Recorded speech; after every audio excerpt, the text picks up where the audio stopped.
حیات الصحابہ، حضور صلی اللہ علیہ وسلم کا حضرت عدی بن حاتم رضی اللہ تعالیٰ عنہ کو دعوت دینا۔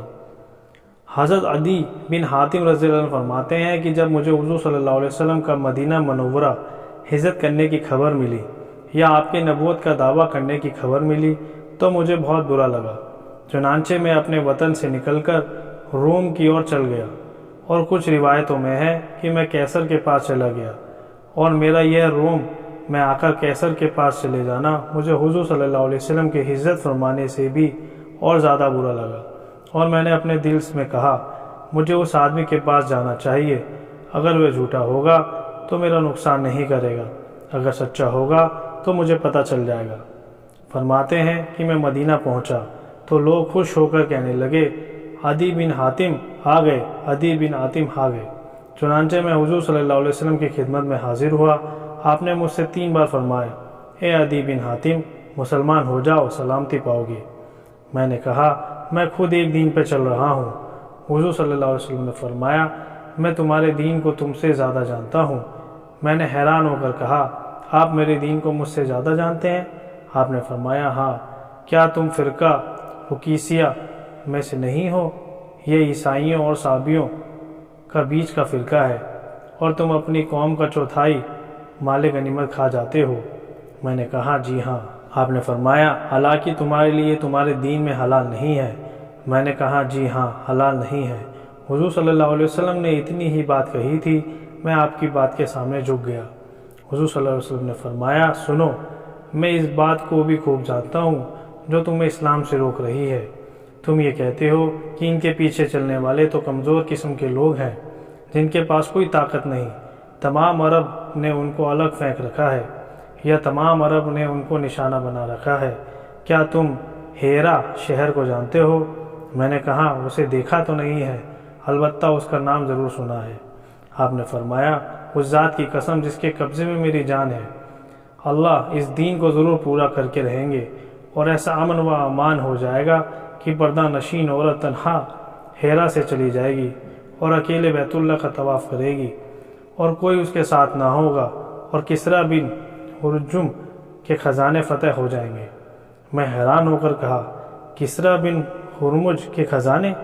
آپ نے فرمایا ہاں، کسریٰ بن ہرمز کے خزانے، اور مال خوب خرچ کیا جائے گا یہاں تک کہ اسے کوئی لینے والا نہ ہوگا۔ یہ قصہ سنانے کے بعد حضرت عدی بن حاتم نے فرمایا دیکھو یہ اکیلی عورت بالکل ہیرا سے آ رہی ہے اور اکیلی بیت اللہ کا طواف کر رہی ہے، اس کے ساتھ کوئی بھی نہیں، اور میں خود ان لوگوں میں سے تھا جنہوں نے کسریٰ کے خزانے فتح کیے۔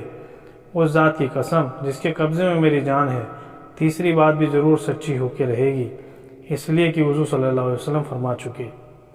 حضرت عدی بن حاتم رضی اللہ عنہ فرماتے ہیں ہم لوگ اقرب جگہ پر تھے، حضور صلی اللہ علیہ وسلم کا بھیجا ہوا گھوڑ سواروں کا ایک دستہ آیا تو میری کوفی اور کچھ لوگوں کی گرفتاری کر کے لے گیا، حضور صلی اللہ علیہ وسلم کی خدمت میں پیش کر دیا گیا۔ جب یہ سب آپ کے سامنے ایک پنکتی میں کھڑے کیے گئے تو میری کوفی نے عرض کیا اے اللہ کے رسول، میرا مددگار نمائندہ الگ ہو گیا، مجھ سے کوئی سیوا بھی نہیں ہو سکتی، آپ مجھ پر احسان کیجئے، اللہ آپ پر احسان کرے گا۔ آپ صلی اللہ علیہ وسلم نے فرمایا تمہارا مددگار نمائندہ کون ہے؟ کوفی نے کہا عدی بن حاتم۔ آپ نے فرمایا وہی جو اللہ اور اللہ کے رسول سے بھاگا ہوا ہے۔ کوفی نے فرمایا آپ نے مجھ پر احسان فرما دیا۔ جب آپ واپس جانے لگے تو ایک آدمی آپ کے ساتھ تھا، میرا خیال یہ ہے کہ وہ حضرت علی تھے۔ انہوں نے کوفی سے کہا حضور صلی اللہ علیہ وسلم سے سواری مانگ لو۔ کوفی نے حضور صلی اللہ علیہ وسلم سے سواری مانگی۔ اللہ کی نبی نے فرمایا ان کو سواری دے دی جائے۔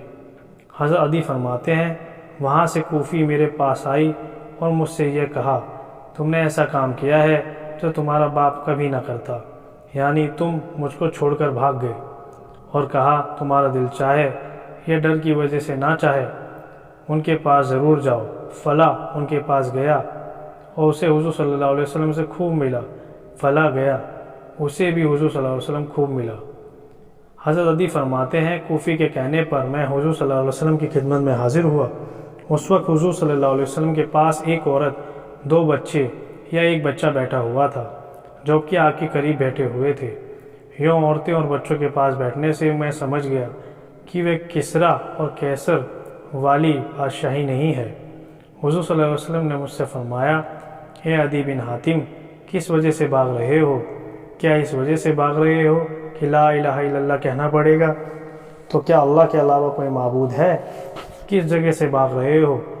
کیا اس وجہ سے بھاگ رہے ہو کہ اللہ اکبر کہنا پڑے گا؟ کیا کوئی چیز اللہ سے بڑی ہے؟ یہ سن کر میں مسلمان ہو گیا۔ میں نے دیکھا میرے اسلام لانے پر آپ کا چہرہ کھل گیا۔ آپ نے فرمایا، جن پر اللہ ناراض ہوا وہ یہودی، اور جو گمراہ ہوئے وہ عیسائی۔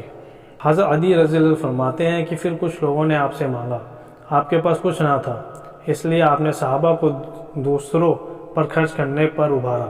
چنانچہ آپ نے اللہ کی حمد و ثنا بیان کی، فرمایا، اے لوگو، ضرورت سے زیادہ مال خرچ کرا کرو، کوئی ایک آس ایک پیمانہ، کوئی آس سے کم، کوئی ایک مٹھی، کوئی مٹھی سے کم۔ روایت کرنے والے شعبہ کہتے ہیں، جہاں تک مجھے یاد ہے آپ نے یہ بھی فرمایا، کوئی ایک کھجور دے، کوئی کھجور کا ٹکڑا۔ تم میں ہر آدمی اللہ کے سامنے حاضر ہوگا۔ اللہ اس سے یہ پوچھیں گے جو تمہیں بتا رہا ہوں، کیا میں نے تمہیں دیکھنے اور سننے کی نعمت نہیں دی تھی؟ کیا میں نے تمہیں مال اور اولاد نہیں دی تھی؟ تم نے آگے کے لیے کیا بھیجا ہے؟ یہ سن کر آدمی آگے پیچھے دائیں بائیں دیکھنے لگیں گے، لیکن کچھ نہ پائیں گے۔ جہنم سے صرف اللہ کی ذات کے ذریعے بچا جا سکتا ہے، اس لیے آگ سے بچو، اور آگ سے بچنے کے لیے دینے کو کچھ نہ ہو تو کھجور کا ٹکڑا ہی دے دو۔